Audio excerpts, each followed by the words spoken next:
बंधुओं, जय श्री राम। मैं प्रमोद खरे। आज आपने जो हमारा वीडियो का थंबनेल देखा होगा, थंबनेल देख के आपको आश्चर्य हो रहा होगा कि मैंने एक पिक्चर खाली रखी है कि भारतीय जनता पार्टी का राष्ट्रीय अध्यक्ष कौन बन सकता है। उस तस्वीर में किसी की फ़ोटो नहीं है और मैं कोशिश करूँगा कि जैसे जैसे मैं उस नेता की बात करूँगा वैसे वैसे उस व्यक्ति की तस्वीर आपके ज़हन में उभर के आ जाएगी।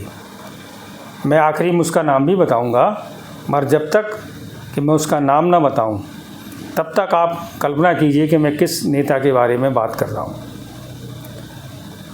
अब आपको जैसा जानकारी है कि भारतीय जनता पार्टी के जो राष्ट्रीय अध्यक्ष हैं श्री जेपी नड्डा जी, उनका कार्यकाल 2023 में समाप्त हो चुका था। चूँकि 2023 में मध्य प्रदेश, राजस्थान, छत्तीसगढ़ में विधानसभा के चुनाव थे, इसलिए उनके कार्यकाल को बढ़ा दिया गया था। और नवंबर दिसंबर 2023 में जैसे ही वो विधानसभा के चुनाव पूरे हुए और 4 महीने बाद लोकसभा का चुनाव था, इसलिए उनको 6 महीने के लिए फिर एक्सटेंशन दे दिया गया था। और नड्डा जी के नेतृत्व में राष्ट्रीय चुनाव हुए, लोकसभा के चुनाव हुए, साथ में 4 विधानसभाओं के भी चुनाव हुए। और आज सारे परिणाम सब विधानसभाओं के, लोकसभा के आ गए हैं। मोदी जी देश के तीसरी बार प्रधानमंत्री बन गए हैं। अब ये चर्चा जोरों पर है कि भाजपा का अब राष्ट्रीय अध्यक्ष कौन बनेगा। जिस तरह से नड्डा जी को केंद्र में मंत्री बना दिया गया है और साथ साथ उन्हें राज्यसभा में भारतीय जनता पार्टी का दल का नेता बना दिया गया है, इस नाते ये स्पष्ट हो गया है कि नड्डा जी अब राष्ट्रीय अध्यक्ष नहीं होंगे। तो अब अगला राष्ट्रीय अध्यक्ष कौन होगा, इस पर भी देश में चर्चा चल रही है। आप लोगों ने भी सोशल मीडिया पर, टीवी पर, अखबारों में आप लोगों ने भी सुना होगा, ऐसे बहुत से नामों की चर्चा इस देश में चल रही है। मैंने भी कुछ नामों की चर्चा सुनी है। जो संगठन में महामंत्री हैं श्री विनोद बंसल जी, उनका भी नाम चल रहा है। श्री विनोद तावड़े जी जो कि महाराष्ट्र से आते हैं, उनका भी नाम चल रहा है। और श्री ओपी माथुर जो कि राजस्थान से आते हैं और संगठन के बहुत ही पुराने कार्यकर्ता हैं, भारतीय जनता पार्टी के काफ़ी वरिष्ठ नेता हैं, उनका नाम भी चर्चाओं में है। मगर मैं जिस व्यक्ति की आज आपके सामने बात करने वाला हूँ, उस व्यक्ति का नाम उन चर्चाओं में नहीं है। इसलिए नहीं है क्योंकि वो व्यक्ति, और एक मैं पहले आपको एक हिंट दिए देता हूँ, वो व्यक्ति अभी वर्तमान में मोदी जी की कैबिनेट में कैबिनेट मंत्री के पद पर है। इसलिए शायद उस व्यक्ति की चर्चा नहीं हो रही है कि उसे भारतीय जनता पार्टी का राष्ट्रीय अध्यक्ष बनाया जाए। अब भारतीय जनता पार्टी के जो राष्ट्रीय अध्यक्ष के पैमाने हैं, या अब तक जितने लोग भी भारतीय जनता पार्टी के राष्ट्रीय अध्यक्ष बने हैं, उनमें सबसे पहले ज़रूरी है कि उस आदमी को संघ का स्वयंसेवक होना ज़रूरी है, जो संघ को भली भांति समझता हो। दूसरा, राष्ट्रीय अध्यक्ष के लिए ये भी एक पैमाना होनी चाहिए कि जिसे देश भर के कार्यकर्ता नाम से जानते हों, शक्ल से पहचानते हों, ऐसा एक कार्यकर्ता ही राष्ट्रीय अध्यक्ष होना चाहिए। और अभी तक ऐसा होता भी आया है। दूसरा, और एक और उसमें गुण होना चाहिए, उसे संगठन की समझ होनी चाहिए और संगठन और सरकार के बीच में तालमेल कैसे बैठाया जाता है इसकी उसको जानकारी होनी चाहिए, अनुभव होना चाहिए। और एक और महत्वपूर्ण बात जो मेरे समझ में है कि उसे भाषण देने की कला भी आनी चाहिए। वैसे तो सभी नेता लोग भाषण देते हैं, परंतु कुछ लोगों के भाषण बड़े आकर्षक होते हैं, जो जनता को बांधने में माहिर होते हैं। भारतीय जनता पार्टी के एक शीर्ष नेतृत्व जो रहा है, अब वो इस दुनिया में नहीं है, श्री अटल बिहारी वाजपेयी जी, उनके भाषण में वो कला थी कि लोग उनके भाषण सुनने के लिए दूर दूर तक जाते थे। उनमें से एक मैं भी था। परंतु उस ज़माने में ना तो टीवी ना ही मोबाइल का दौर था, परंतु आज तो टीवी मोबाइल का दौर है, हर हाथ में मोबाइल है, इसलिए आज वो बात तो नहीं रही। परंतु भाषण कला में जो इस व्यक्ति को भी राष्ट्रीय अध्यक्ष बनाया जाए वो एक अच्छा वक्ता होना ज़रूरी है। मैंने पहला हिंट आपको दे ही दिया, शायद आप अंदाज़ लगाना शुरू कर दें कि मैं किस नेता की बात कर रहा हूँ, कि वो मोदी जी के मंत्रिमंडल में कैबिनेट मंत्री है। अब मैं उस व्यक्ति की बात कर रहा हूँ जिसे राष्ट्रीय अध्यक्ष के रूप में मैं सर्वश्रेष्ठ मानता हूँ। उसने संगठन के विभिन्न पदों पर काम किया, और केवल विभिन्न पदों पर ही नहीं, बचपन से लेकर 2005 के पहले तक निरंतर संगठन का काम करता रहा। निरंतर जब वह व्यक्ति स्टूडेंट था, जब वो स्कूल की शिक्षा ग्रहण कर रहा था, उसके पहले ही 1972 में वो राष्ट्रीय स्वयंसेवक संघ का स्वयंसेवक बन गया था। 1975 में जो संघ की एक इकाई है विद्यार्थी संघ, उसका वह अपने स्कूल का अध्यक्ष बन गया था। इसके बाद 1976 से 77 जब इमरजेंसी लगी थी देश में, उस समय उसने भूमिगत रहकर संगठन का कार्य किया और भोपाल के जेल में भी चला गया। अब मैंने भोपाल का नाम ले लिया, अब आप धीरे धीरे पिक्चर को और क्लियर कर सकते हैं। इसके बाद 1977 से 78 तक वह अखिल भारतीय विद्यार्थी परिषद का जिले का संगठन का सचिव रहा। इसके बाद 1977 से 1980 के बीच में वह व्यक्ति ABVP का प्रदेश का सचिव रहा। अब और आगे बढ़ते हैं। 80 से 82 सन 1980 से 82 के बीच में वह व्यक्ति अखिल भारतीय विद्यार्थी परिषद का महासचिव रहा। 82 से 83 तक अखिल भारतीय विद्यार्थी परिषद का राष्ट्रीय कार्यकारिणी का सदस्य रहा। 84 से 85 युवा मोर्चा में प्रदेश का सचिव का दायित्व उन्होंने संभाला। इसके बाद हम आगे बढ़ते हैं। 85 से 88 के बीच में वह व्यक्ति युवा मोर्चा का प्रदेश का महासचिव रहा, और 88 से 91 तक वह व्यक्ति भारतीय जनता युवा मोर्चे का प्रदेश का अध्यक्ष रहा। इसके बाद 92 से वह राष्ट्रीय महासचिव बन गया युवा मोर्चे का, और 2002 में भारतीय जनता पार्टी का राष्ट्रीय सचिव रहा।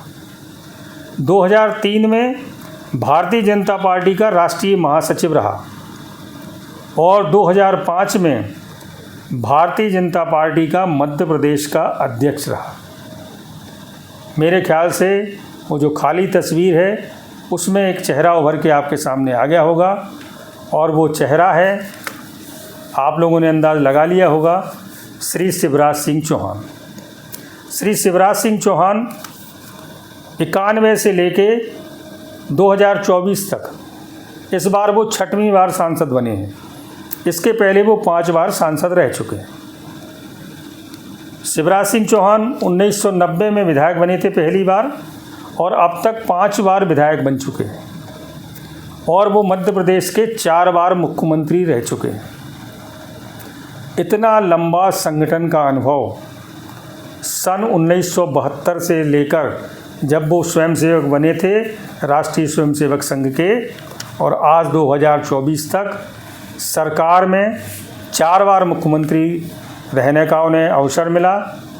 इतना लंबा उनका संगठन का अनुभव है, जो 6वीं बार सांसद बना है, और वर्तमान में मोदी जी की सरकार में केंद्रीय कृषि मंत्री का दायित्व निभा रहे हैं। मैं उनको राष्ट्रीय अध्यक्ष के रूप में इसलिए उचित देख रहा हूँ कि वर्तमान में जितने भी भारतीय जनता पार्टी के नेता हैं, वो माननीय प्रधानमंत्री जी को छोड़कर शिवराज सिंह चौहान से लंबा संगठन का अनुभव किसी भी व्यक्ति के पास नहीं है। लंबा प्रदेश की सरकार चलाने का अनुभव किसी व्यक्ति के पास नहीं है। और शिवराज सिंह चौहान जब मध्य प्रदेश के मुख्यमंत्री रहे तो कभी भी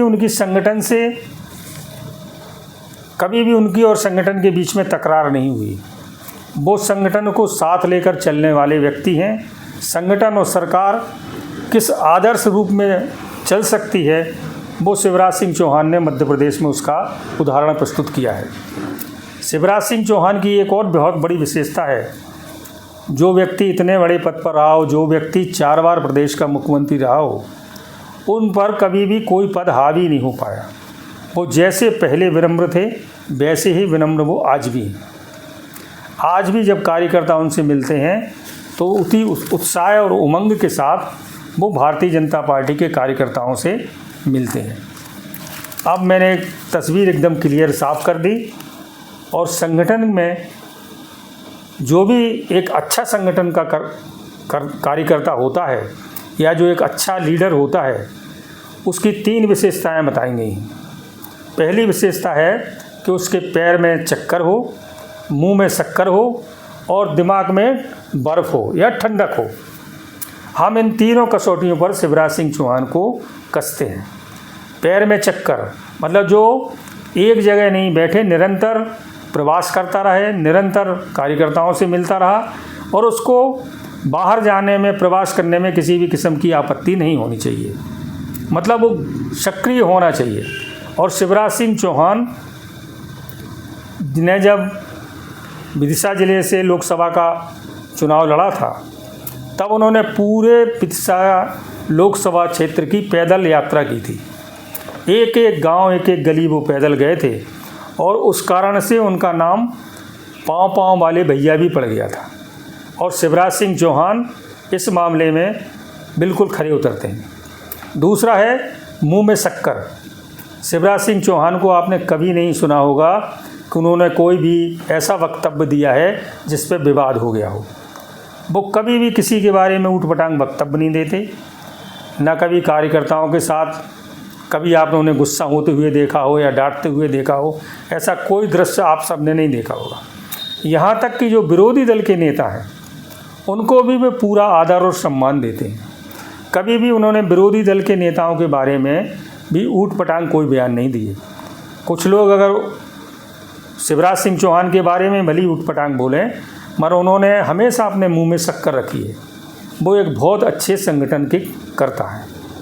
तीसरी बात, दिमाग को ठंडा रखना, मतलब जिसके दिमाग में बर्फ़ हो, बड़े शांतिपूर्वक तरीके से उन्होंने निर्णय लिए हैं। इस मध्य प्रदेश को उन्होंने एक प्रगतिशील मध्य प्रदेश बना दिया है। और जो अभी 2023 में भारतीय जनता पार्टी को कोई भी राजनीतिक विश्लेषक, पत्रकार, समीक्षक सब लोग ये कह रहे थे कि भारतीय जनता पार्टी 2023 में मध्य प्रदेश में सरकार नहीं बना पाएगी। और लगभग सभी लोगों ने ये घोषित कर दिया था कि मध्य प्रदेश में कांग्रेस की सरकार बनने वाली है। शिवराज सिंह चौहान ने जो लाडली बहना योजना लेके आए, ये उनके ही दिमाग की उपज है। और उस लाडली बहना योजना ने केवल पैसे वाली बात नहीं है, महिलाओं के बीच में एक जो सामाजिक क्रांति लाई है। उसके कारण भारतीय जनता पार्टी को 2003 से ज़्यादा सीटें मिली इस बार। और एक लहर के साथ भारतीय जनता पार्टी, एक तूफान के साथ भारतीय जनता पार्टी मध्य प्रदेश में फिर सत्ता में काबिज हो गई। मेरा कहने का तात्पर्य यह है कि संगठन के एक आदर्श संगठनकर्ता के रूप में जो भी गुण चाहिए होते हैं वो शिवराज सिंह चौहान में भरे हुए हैं। और आने वाले समय में यदि शिवराज सिंह चौहान भारतीय जनता पार्टी का नेतृत्व करते हैं, क्यों, भारतीय जनता पार्टी का जो संगठन का चुनाव है, मैंने सुना है उसे दिसंबर या जनवरी तक पार्टी आगे लेके जा रही है। तब तक नड्डा जी कार्यकारी अध्यक्ष रहेंगे। मेरे हिसाब से भारतीय जनता पार्टी ये बहुत गलत निर्णय ले रही है, क्योंकि अभी 3 राज्यों के चुनाव नवंबर और दिसंबर में होने वाले हैं। आप सबको पता होगा, महाराष्ट्र में और झारखंड में और हरियाणा में, इन 3 राज्यों के विधानसभा चुनाव भारतीय जनता पार्टी के लिए बहुत महत्वपूर्ण है।